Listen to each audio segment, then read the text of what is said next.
on the bird's eye view of real estate and business. And today I have a special guest. We have Corey Singleton.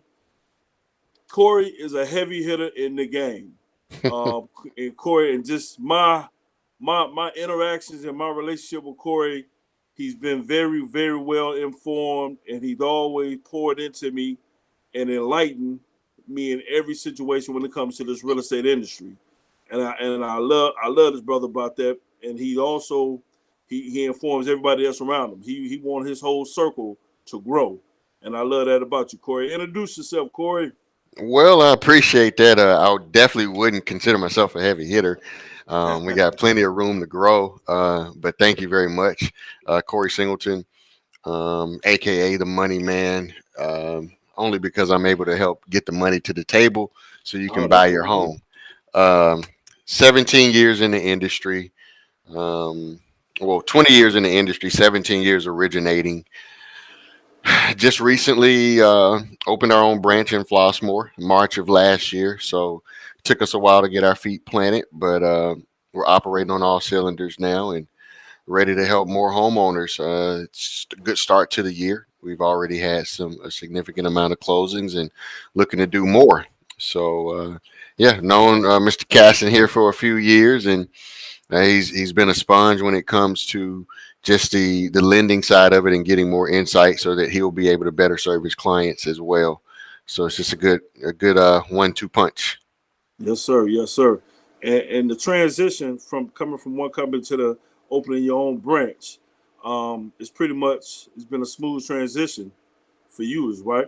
Well, it was challenging. Not from a origination standpoint. I mean, we know how to do our job very well, but with the amount of volume that we do carry, it's like trying to stop a train that's going at a pretty high speed. It takes a long time. When we weren't trying to stop, but we were trying to shift tracks. From one company to the next, the way things are done are slightly different. So you have to learn the systems, the software, and just become acclimated with how this company operates. I mean, the origination piece, we got that down, but just kind of maneuvering through it.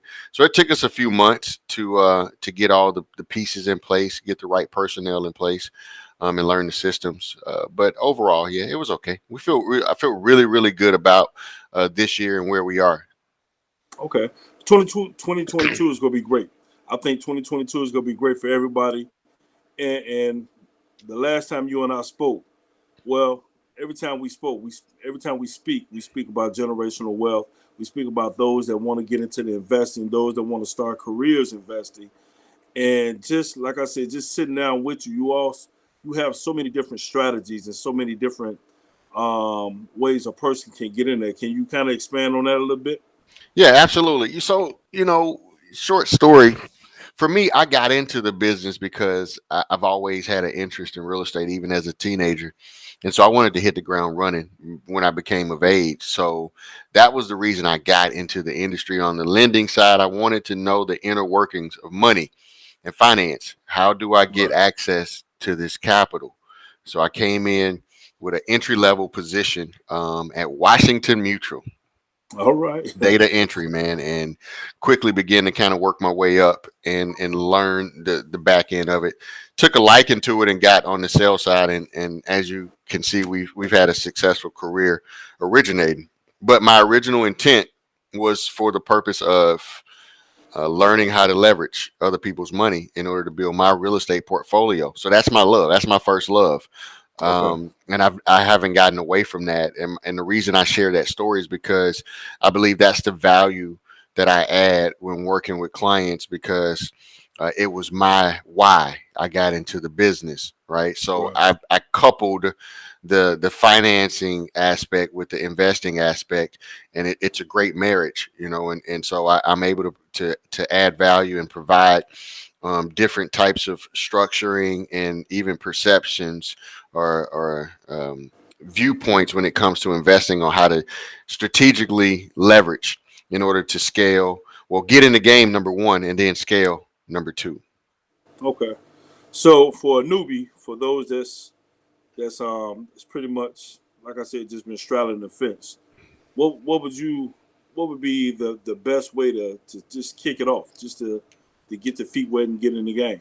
Yeah, well, let's start with this. I mean, obviously, you and I both believe and agree that everyone should own their own home. You know, you should own the Exactly. roof over your head. Everybody doesn't want to invest in real estate, I understand that. I have some friends that are in different industries that they invest with me, but they don't want to invest in real estate themselves. Okay. So it's not for everybody, but everyone should own the home that they live in. You know, you own the roof over your head for multiple reasons. The appreciation, right? Something that you leave to generations behind. The tax benefits that you get from owning a home as well. Right. If you compare what you pay in rent over 30 years versus paying off a 30-year mortgage, you know, there's no Right. comparison. Even Exactly. when you take into consideration upkeep and maintenance, it's still no comparison. Historically, rents go up, go up. They never come down. Right. Um, but rates are super. They're at an all time low. Even though they've been creeping up, they're still at an all time low. So money is cheap. You're getting the biggest bang for your buck. So it just makes sense to own your own home, even if you don't want to invest in real estate. But Okay. for those who, and interrupt me, man, at any time. Um, but for No, those I'm gonna let you drop these gems.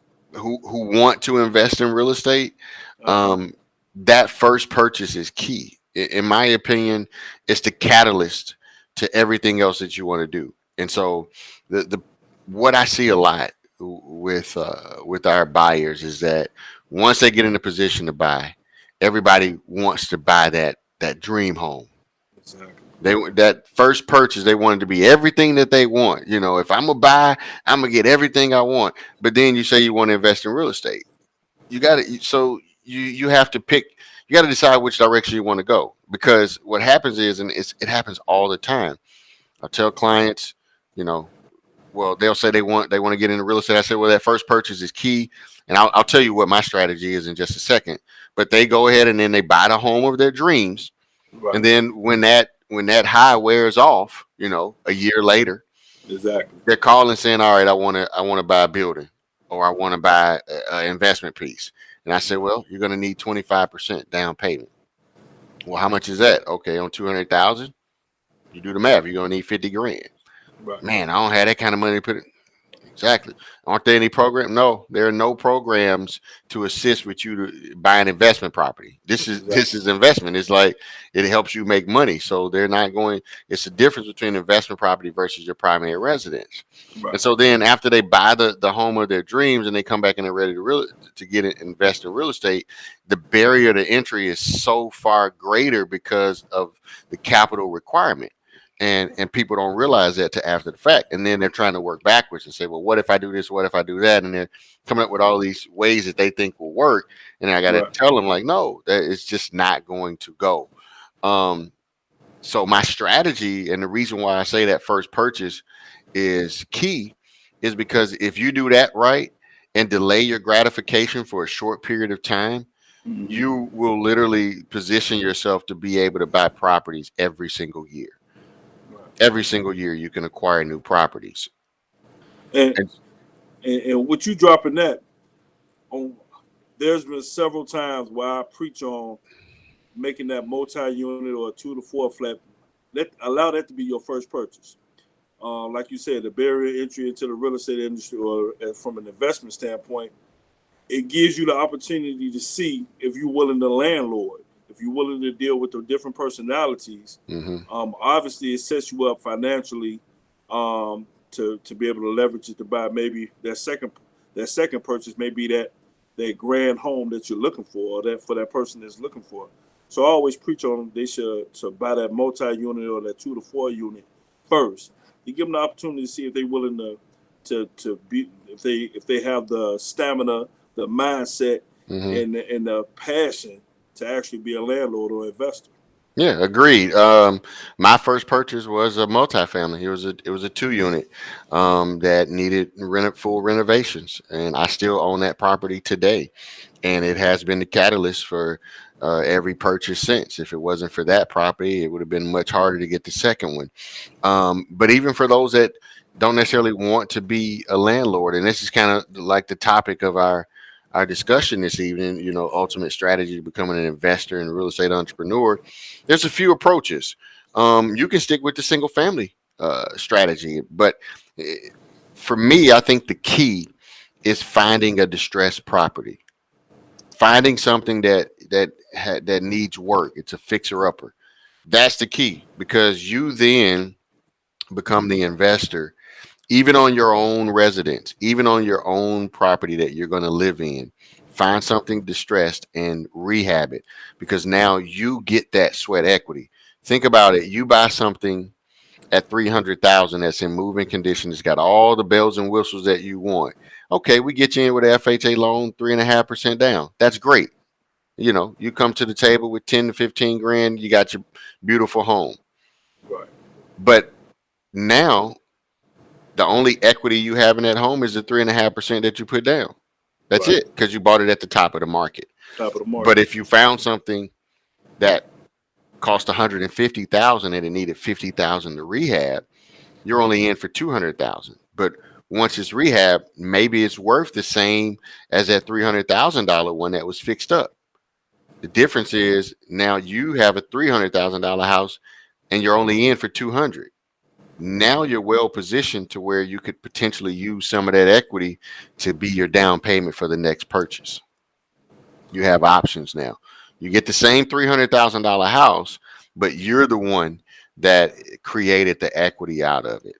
And so that's a strategy that I think works, whether it's a single family or a multifamily. The key is buying distressed.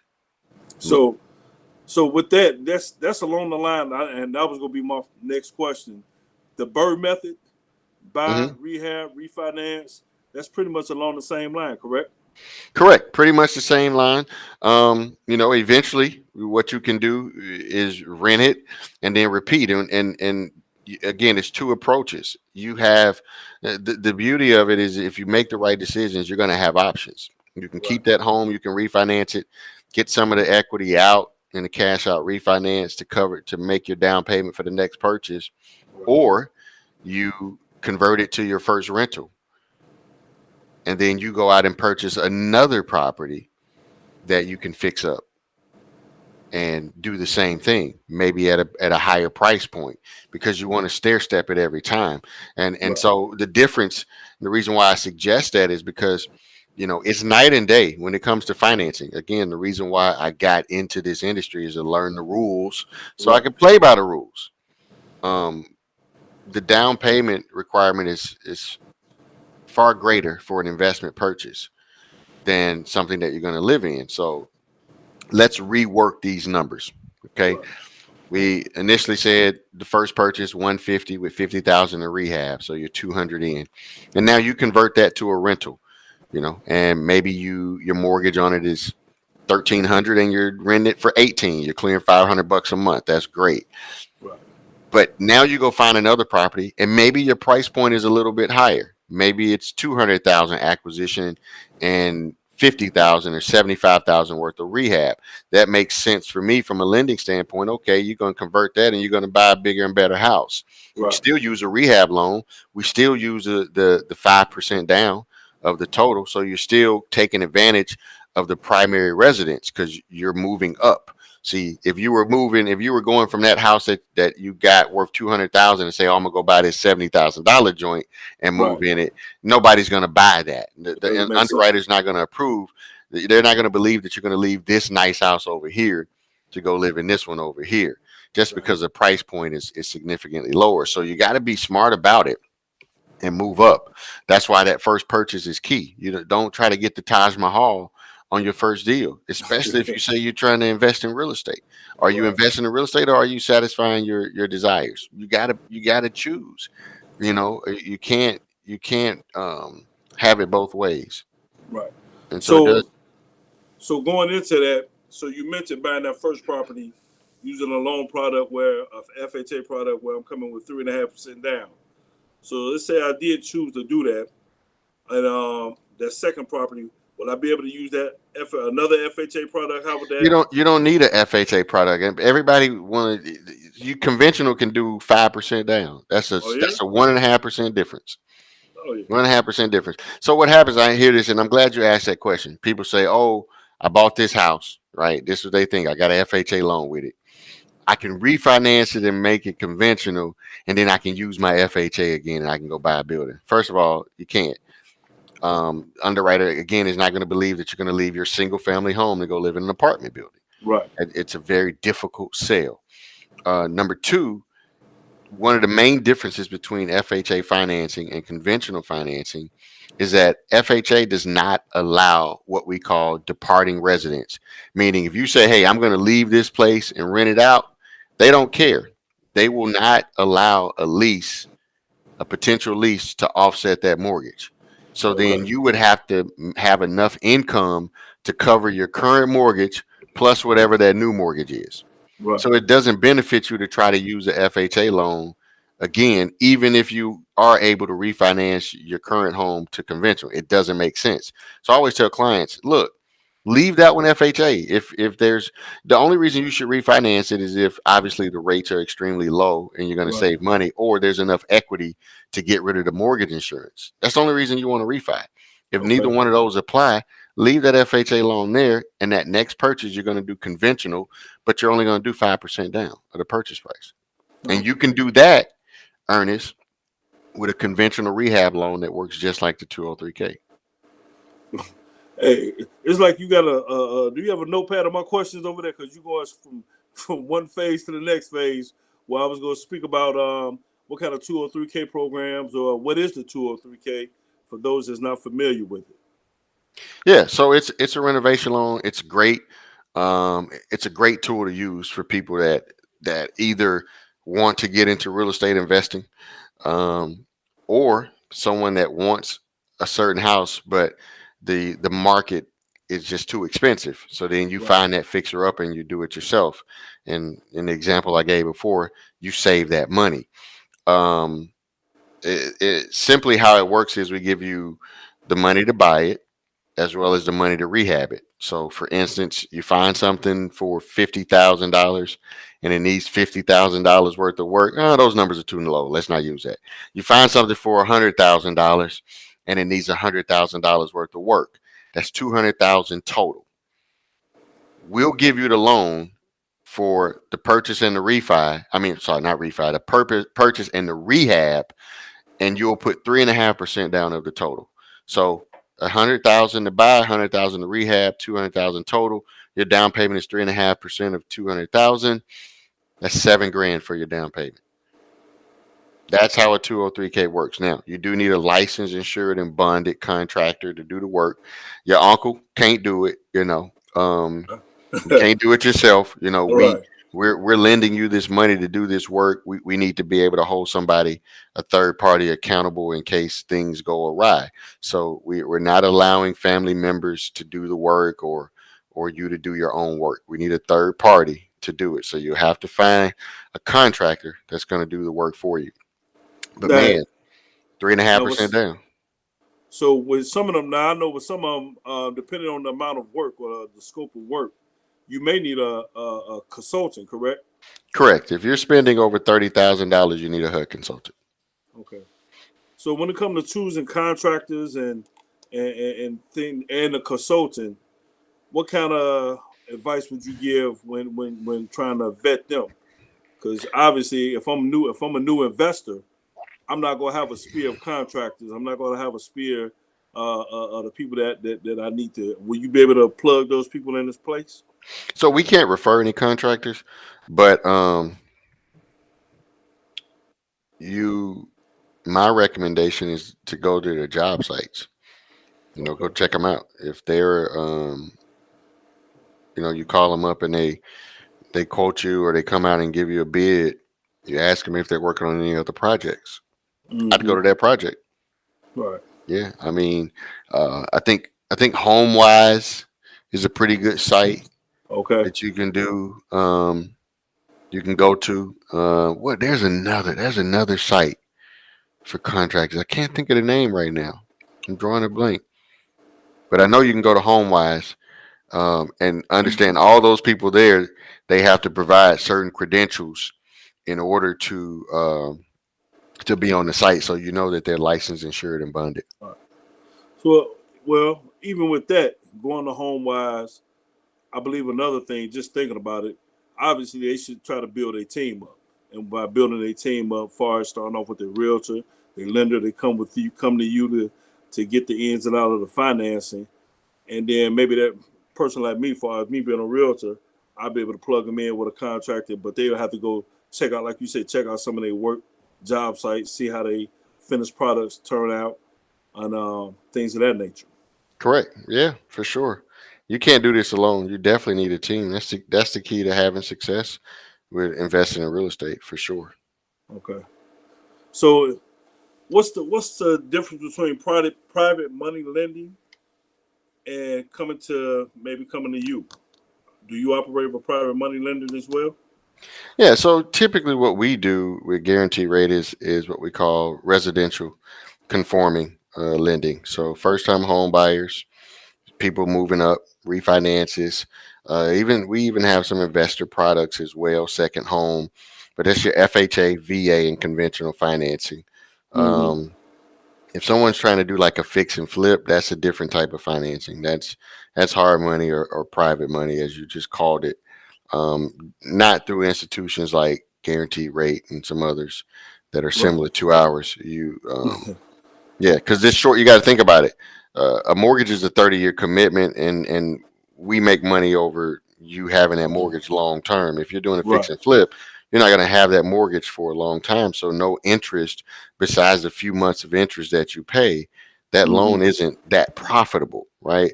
And people don't understand that with higher money. They say, "Oh, well, the fees are high and the rates high." Well, how else are they making money off of lending you this money? You're Right. paying the loan off in 4 months, 5 months. So you're making two or three interest only payments, Right. at a few $100 a month, and you're paying 4 or 5 points. It's really not a lot of money for somebody to entrust you with, hundreds of thousands of dollars that you get to use to flip and make a profit. But Right. that hard money company is only making a small percentage. I deter I digress to say that, but coming back, private money is for fix and flip, any type of short term financing. Do I have Okay. resources and avenues for that apart from guarantee rate? Yeah, of course. Yeah. And with that, you have to come with experience anyway.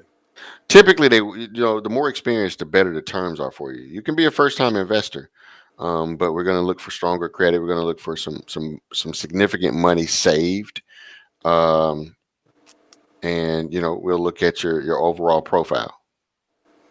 So I also see that far as with the what we talked about before, you talked about tax planning or being able to utilize maybe your refund. How can I use my refund to get off into the real estate industry as from an investor standpoint? It's going to be tough to use your refund and get into the investing standpoint because you need significant capital when you talk about investing in real estate, and that's why that first deal is key because that kind of helps you circumvent the need for such capital. When someone comes to me and they want to do a fix and flip, I tell them they need minimum 50K liquid. Right. Because you got to think about it. You're a first time investor. You're looking at 20 to 25% down payment. Then you got your closing costs. And then when you do close, you still need money to pay your contractors to get started. So you need some capital even after you close. So 50K is a minimal requirement for 90% of all hard money lenders out there. Okay. So your best advice is for them to they 9 out of 10 they're not gonna have 50K in their pocket. Your best advice would be for them to what go to multi-unit route. That first purchase, I mean, yeah, I mean, now that I can plug us for the next one, in February, we're talking about specifically investing in multifamilies and utilizing the 203K. We'll dive into it in depth, but yeah, that's a great strategy. But again, you can do the same thing with a single family. Think about it. So I find, let's just paint this picture and bear with me. Uh, I said you buy something for 150, you put 50 in it, so I'm 200 in, it's worth 300. I move in, it's my home, I live there. after 12 months, I've satisfied the terms that say that I have to keep it as my primary residence. So in 12 months, Ernest, I could sell that house, walk away with 60, $70,000, maybe $75,000, and I could then buy another house and do the same thing. It's not going to cost me $75,000 to get into this new house. You're going to put down your 3.5% and do a 203K loan again. You literally could do this every 12 months and amass a large amount of capital each time. So there are a number of strategies that you could do um, in order to jumpstart your investment career. It just takes uh, the information which we're providing for you, and then a discipline. I use the term delayed gratification. You got to be willing to say, "Hey, I'm cool with buying my dream. I'm cool without buying my dream home right now. I'm putting that on hold, and let me make these real estate moves." So I'm gonna go backwards a little bit. I got your flyer coming up for your February 3rd event. I want you to give more information on that, but let me go back real quick. So with a 203K loan, buying a multi-unit, what's the criteria or the profile that you're looking for once they reach out to you? I mean, we need a 620 middle score for the 203K income that we can document, and your 3.5% down payment plus closing costs. Okay. Do It's they real have any? simple. Do they have any non-document program? Do you have Not any for the non? 203K, no sir. Not with the That's a full 203K. doc. That's a full doc program. It's a full dot program. Yep. And what's the typical time to close on those? If you get your ducks in a row, as you mentioned, get your team on board. You got a contractor picked out, a consultant picked out. It can move quickly, but we want to say between 30 and 45 days. Oh, okay. It could take longer if you drag your feet though, and everybody's not in place Now that's just for the acquisition, right? 30, 45 days just for the to acquisition. close. Yeah. Okay, okay.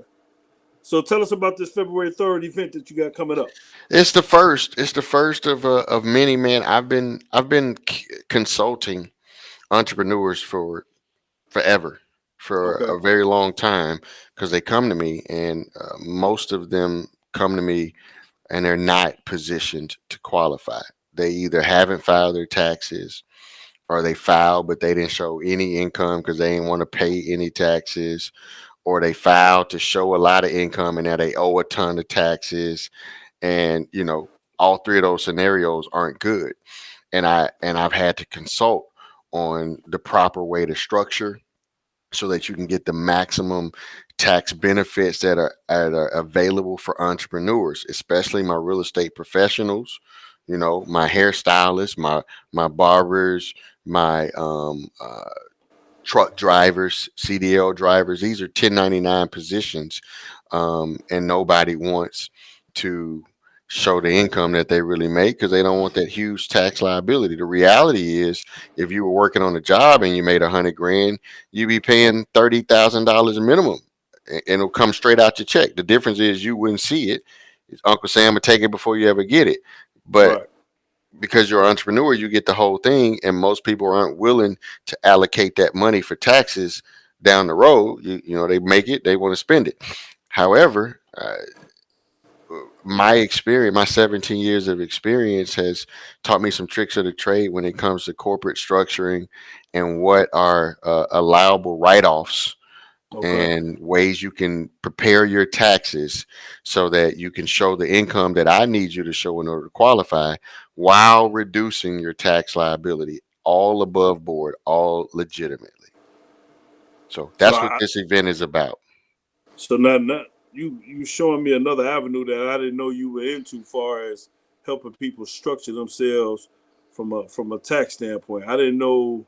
So do you work with the LLCs, the corporations, and things of hmm that nature? Yeah, I'm How gonna does walk. that I'm work? gonna walk you through how to do it very briefly at that event, along with sharing some golden nuggets on things Yeah. that you should be doing on a regular in your business, and how you should be uh, reporting these things as well. Right. So anybody that's interested in becoming an investor and learning how to strategically position yourself, I definitely advise them to attend this event February 3rd. You could go to Eventbrite, Structured for Success, strategic tax planning and preparations for your tickets. Um, it's like I said, Corey is a very knowledgeable guy. I only have him on here for 30 minutes, and he can't give you everything in 30 minutes. You definitely need to get involved and get connected with this brother. Corey, I appreciate you coming on here. If you have any last word of advice you could give him in a matter of a minute or less, give it to him and let's get him connected with it. Yeah, I'll give you this. Anybody that comes to the event, I'm gonna give them the code. There's a $200 discount. I am charging for this.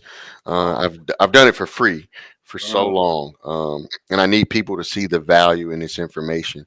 Unfortunately, a lot of times when you do something for free, people treat they it don't as such. value. They don't value it. So I am charging. But I'm offering a $200 discount. The code is Moneyman, capital MONEY, capital MAN, no space. You put that code in there, you'll get a $200 discount on your ticket. And I'm having it at a 5-star restaurant downtown. We'll be in the private room, and I'll have dinner served as well for those who Are you are guests. feeding people too? Yeah, it's included in your ticket. You know we don't do I don't anything know. less than first class Yeah, well, earnings. I Come know, on, like I man. say, Corey, I say you're a heavy hitter, and I know everything that you do is with the spirit of excellence. Yes, So sir. I know you're not going. I know that's how you operate. What's the code again? Money Man, capital M, capital M. So it's M, it's a capital M, then it's ONEY, capital MAN, no space. All right, let me get that code up there and get it up there for him. Money man. No But like I space. said, you said no space, Yep, Money Man correct? that's the promo code to get a All discount. right, I got it up there for him. Like I Cool. said, everything you do, Corey does it in a spirit of excellence. I definitely I look up to you. I try to exemplify the way you operate your business. I want to get my business up to that standpoint, and I definitely appreciate you coming down to the bird's eye view of real estate and business, dropping these nuggets for them. And definitely want them to reach out to you to come attend your February 3rd event. Strategic plan or what's it? Structure for success. Yes, sir. Strategic tax planning and preparation. Reach out to Corey Singleton. How can they reach out? Facebook, Yes, Instagram. man, it's any way you want. Just Google me, baby. We Go there. to Eventbrite. Whatever you we do, there. We there. hey, get you a ticket and attend this event. Corey's gonna position you correctly. Corey, I thank you, brother. I appreciate you coming on my show, and I look forward to working with you soon. No doubt, man. Much All right. love. Thank you for having me. Hey, thank you. I'm Ernest Caston. I'm your Chicago area realtor. This is the Wind Down Wednesdays with the Bird's Eye View. Thank you for tuning in with us, and we see you on February 3rd. Peace. Peace.